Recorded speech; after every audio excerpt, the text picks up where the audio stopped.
Daniel écoute Marim, Perek Membet, et je reprends la page Nuntet Amud Aleph, deux lignes par le bas, Ar Ikaradaat, Ena Idia Levada. Zaken nous a expliqué que Moshe Rabbeinu et les maîtres suivants du peuple juif, les Rebbeim, dans chaque génération, nous transmettent Prinat Adat, Da'at Belukut. On en a beaucoup parlé la dernière fois. Il nous explique qu'il ne s'agit pas d'en connaître davantage au sujet d'Akadosh Baruch Hu. Il s'agit de savoir profondément, de se sentir concerné. C'est-à-dire que je peux déclarer ce que je veux. J'aime Dieu, je crois en Dieu, je crains Dieu. Bon, ça reste déclaratif, je l'ai dit.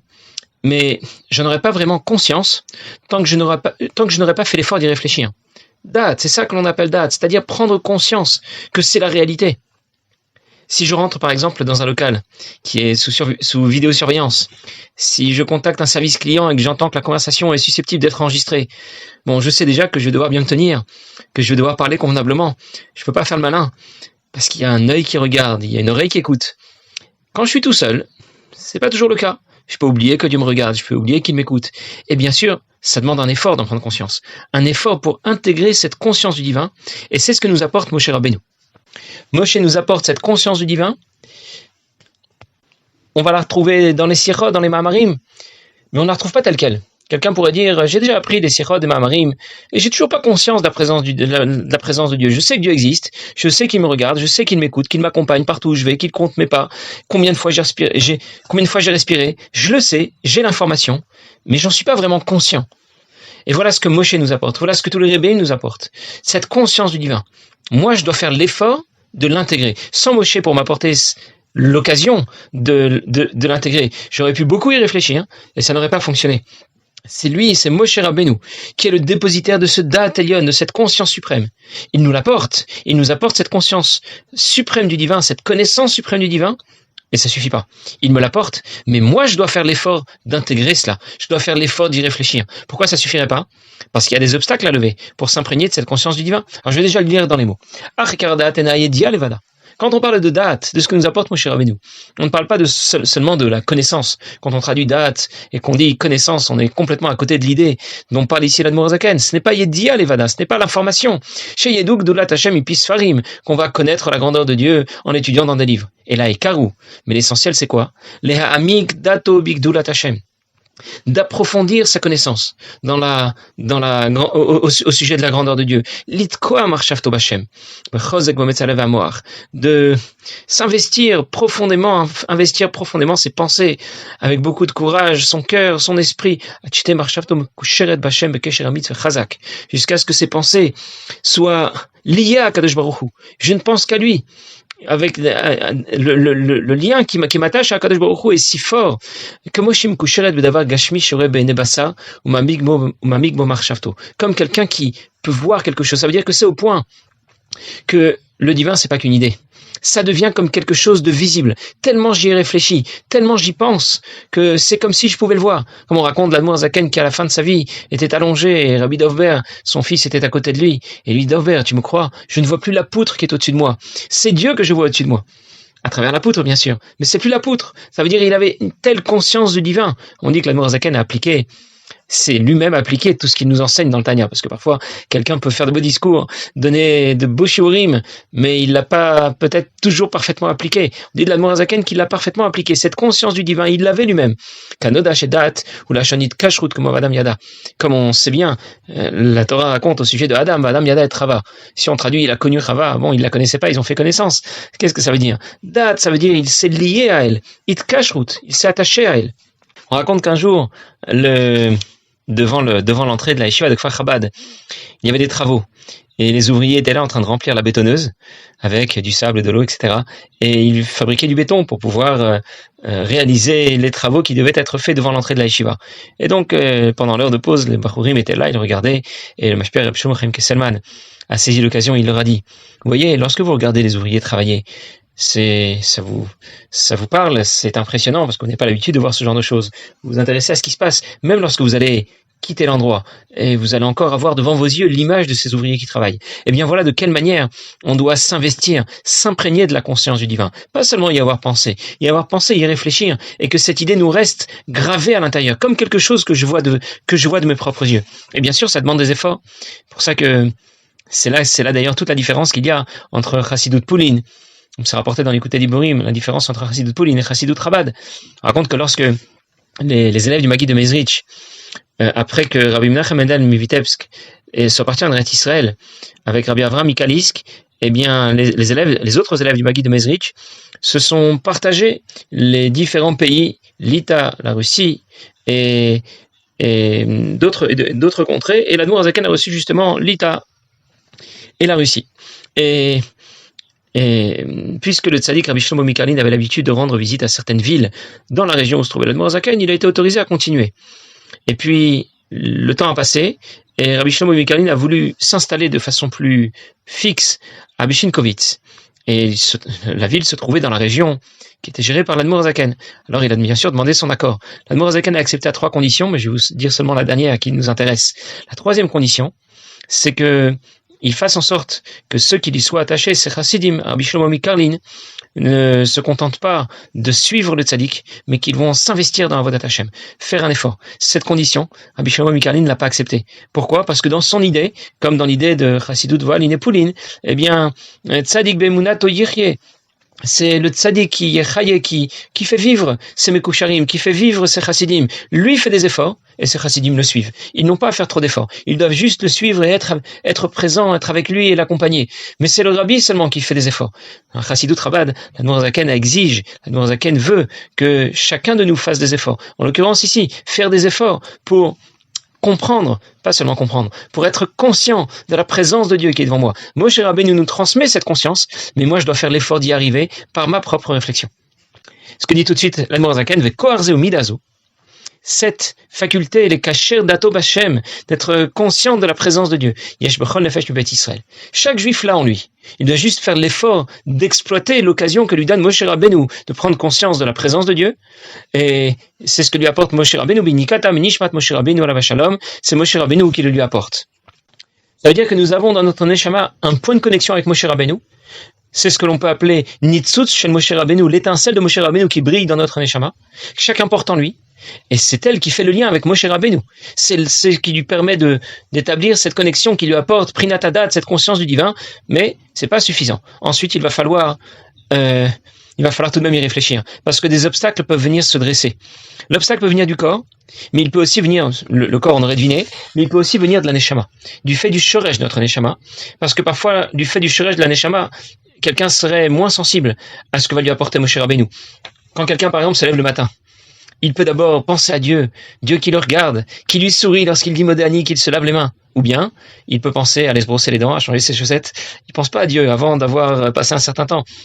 Et ça ne dépend pas que du corps, ça dépend aussi de sa neshama. Certaines neshamot sont plus pures, plus sensibles à la kedusha, d'autres moins.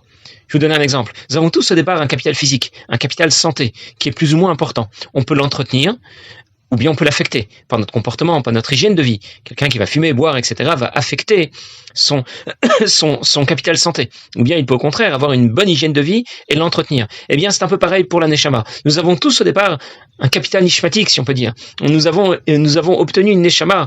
C'est Dieu qui a choisi une neshama qui est plus ou moins pure, plus ou moins sensible à la Torah, à la Kedusha. Alors on peut l'entretenir, ou bien au contraire, l'affecter par nos fautes. Nos fautes qui vont provoquer un pgam, affecter notre neshama, qui vont l'endommager, provoquer des dégâts.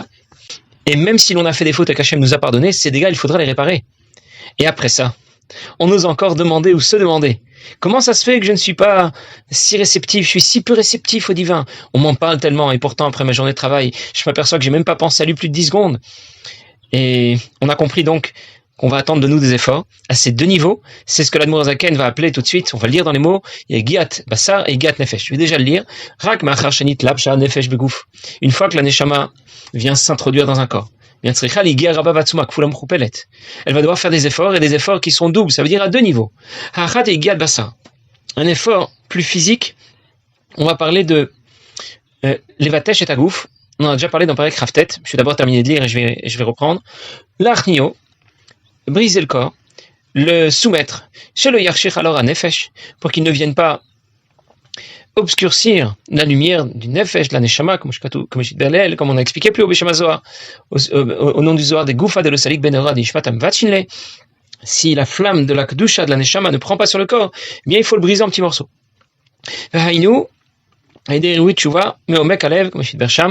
En faisant tchouva, en pensant à faire tchouva profondément, sincèrement, du fond de son cœur, comme on l'a déjà expliqué là-bas. Bien, je vais reprendre. On a compris qu'on attendait de nous des efforts. Le premier effort s'appelle Yad Bassa. Et au moins déjà, on a compris que ça ne viendra pas en claquant des doigts. C'est vrai que pour certaines personnes, il y a des personnes qui ne connaissent pas nos difficultés, qui ne connaissent pas notre misère spirituelle. Ces personnes-là sont capables d'ouvrir un Tanya, lire quelques lignes immédiatement.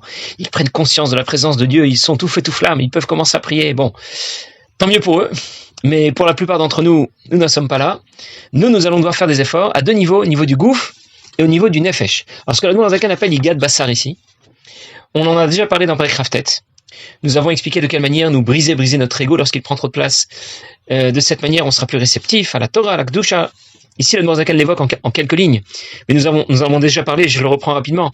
Lorsque tu es trop fier de toi, lorsque tu as trop d'estime pour toi, tu as d'autant moins de sensibilité pour Dieu et pour la Kedusha. Et la Nourazakan expliquait comment se briser. Regarde qui tu es. Regarde de quoi tu as envie. Il y a des choses qui t'intéressent, qui sont opposées à la Torah, à la Kedusha. Et même si tu n'as pas commis de faute de jeunesse, tu aurais bien envie de les faire. Tu en serais capable. Regarde à quoi tu rêves, regarde de quoi sont faits tes rêves. On a parlé, tu es moins qu'un moustique, etc. Pour si vous voulez réécouter tout ce qui a été expliqué dans le Perek Raftet. Mais tout cela, ça n'avait qu'un seul objectif, nous remettre en place. C'est le bitouche dont on a déjà parlé, dont on nous a parlé et dont a beaucoup parlé l'Admorazakan. Pour cela qu'il l'évoque ici qu'en quelques mots. Mais l'idée, c'est de briser le bois en petits morceaux pour que la flamme puisse prendre et ainsi de se briser pour que la flamme de la Kedusha puisse enflammer nos sentiments pour Dieu. Alors même si bien sûr on ne s'en tient pas là, ensuite dans le Perek Lamed, l'Admorazaken nous explique qu'après cette première étape, parce que c'est qu'une première étape qui correspond au Pasuk Bechol Et Savie Mota, on devait prendre conscience du fait que c'est le corps, le Nefesh Abamit qui sont responsables de cette situation catastrophique. Ma Neshama en souffre, donc je vais tout faire pour la contenter, pour lui donner une bouffée d'oxygène, je vais étudier un peu la Torah, je vais pratiquer les mitzvot. Et c'est là que l'Admorazakan rapportait l'exemple du roi qui voit son fils revenir de captivité, de la joie qui devait accompagner notre pratique Torah mitzvot. Bien, ce préalable, c'est indispensable pour pouvoir exploiter Prinata Dat que me transmet Moshe Rabbeinu, pour y être plus réceptif. C'est un peu dans l'idée de Sourmera. Maintenant, l'Admorazakan aborde le deuxième volet de l'histoire. Ve'ashenit. Je vais déjà le lire. Yegiat nefesh. Il s'agit d'un effort qui sera un effort qui sera davantage dans la réflexion. De ne pas ménager ses efforts pour s'investir, penser profondément à la la grandeur de Dieu. Chaque dollar tsufa, une grandeur, parce que vous savez bien qu'il y a des petites heures et des grandes, je vais y revenir tout de suite. Chaque dollar tsufa, qui shiur shazo et no nefesh. Parce que le moment de cette heure n'est pas le même pour tout le monde. Bien. Qu'est-ce que l'Admorazaken, quel est le deuxième volet ici de la procédure que nous présente l'Admorazaken pour exploiter le Prinat Hadat que nous transmet Moshe Rabbeinu, être davantage conscient du divin. On nous parle ici de porter notre réflexion sur la grandeur de Dieu. Et cela va nous rendre plus sensibles à Prinat Hadat que nous transmet Moshe Rabbeinu. Ça veut dire que d'abord je dois lever les obstacles, tout ce qui fait écran entre moi et la Kedusha, entre moi et Kadosh Baruch Hu. Faire d'abord tchouva, une tchouva complète. Comme on l'a déjà dit, faire une tchouva complète, ça veut pas dire j'arrête de manger pas kasher et de fumer Shabbat ou de porter mes lunettes dans la poche. Voilà, c'est pas ça. Faire une tchouva complète, ça veut dire prendre la décision de ne plus jamais désobéir. Pas seulement pour telle ou telle faute. Si quelqu'un ne fait pas de tchouva, et ensuite, il vient nous dire, je comprends pas, j'ai appris quelques prakim de Tanya, et je ne suis pas davantage sensible à Prinat Hadat dont tu as parlé, je suis pas davantage conscient du divin. Bah oui, c'est normal, t'as pas encore fait tchouva. Donc la tchouva est un obstacle. Tu ne peux pas exploiter Prinat Hadat que te transmet Moshe Rabbeinu si d'un autre côté tu n'as pas fait tchouva. Rien d'étonnant. Ensuite, après avoir levé cet obstacle dans l'esprit de Soumera, de s'écarter du mal, il y a l'effort positif, Va'asetov, qui consiste à réfléchir une grandeur. Qu'est-ce que c'est chaque dollar?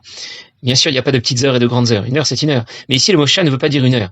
Je l'ai traduit comme ça parce qu'il fallait bien donner un mot pour la traduction. Le Mosha signifie un investissement. Ça vient Milachon. Va'yisha Hashem el Evel vel minchato. Dieu s'est tourné vers Evel et vers son offrande. Comme on le raconte au tout début, Sefer Bereshit. Ça veut dire se tourner, s'y investir pleinement. Se sentir concerné, être conscient du divin, honnêtement, sincèrement, y réfléchir sérieusement. Nous verrons plus loin qu'il existe plusieurs consciences différentes du divin. Je peux savoir d'abord qu'on me regarde, mais j'ai pas encore saisi qui me regardait. Ensuite, je peux prendre conscience que c'est Dieu qui me regarde. Encore ensuite, je peux ensuite prendre conscience que, en vérité, je n'existe pas. Je n'existe que parce que Dieu soutient mon existence. Et lorsque j'y réfléchis, honnêtement, sérieusement, sincèrement, je me comporte plus de la même façon. Ces différents niveaux de conscience de l'existence de Dieu, on a compris que ça ne venait pas juste en claquant des doigts. Juste en ouvrant un sefer, 2 minutes, on va lire quelques mots, le Tanya du jour, et c'est parti. Tu ne peux pas mener une vie qui va dans une autre direction et en même temps être sensible et conscient à la présence de Dieu. Le Rabbi rapporte dans une sira. Quelqu'un s'imagine qu'il est un Spitz Rabbad parce qu'il a ouvert un Tanya, il a lu quelques lignes immédiatement, il va pouvoir décoller, il va faire une fila extraordinaire, il sera tout fait tout flamme. Ça n'existe pas pour nous.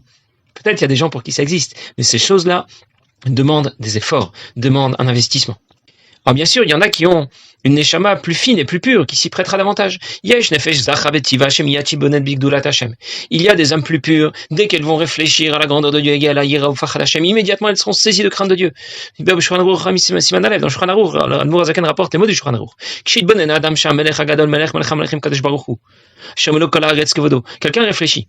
Le roi des rois, Kadosh Baruch Hu, qui remplit toute la terre, Omed Alav, il est là devant moi. Roébé Maasav, il me regarde, Miyad Yagalavayra. Immédiatement, il est saisi de crainte.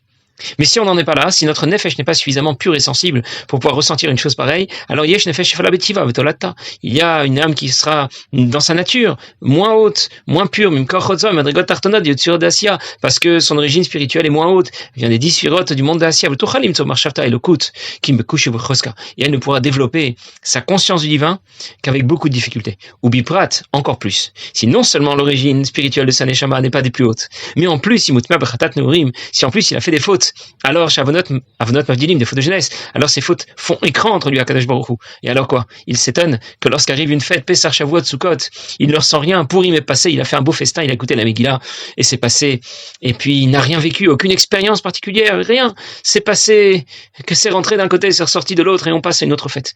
Et évidemment, c'est pas étonnant, parce que le préalable, c'est d'abord de faire tchouva. Ensuite, on peut commencer à progresser et être sensible davantage au divin.